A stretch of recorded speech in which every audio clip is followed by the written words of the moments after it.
পাতলু, ওই দেখো একটা মৌমাছির চাক। খাবার পাইনি তো কি হয়েছে, এবার এসো আমরা মধু খাই। তুমি এখন মধু খেতে গেলে মৌমাছি হুল ফুটিয়ে তোমার চেহারার ইতিহাস ভূগোল সবকিছু বদলে দেবে। আরে এসব সবে আমি জানি, কিন্তু উপরের দিকে দেখো চাকে একটা মৌমাছি নেই। আমি এক্ষুনি চাকটা ভেঙে নিয়ে আসছি।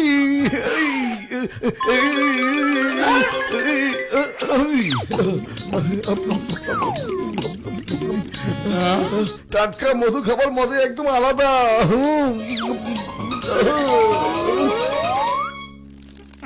আরে আমাদের মৌচাক কোথায় গেল? হ্যাঁ, ও, আচ্ছা, এ তোমাদের কাজ। দাঁড়াও, দেখাচ্ছে মজা। আরে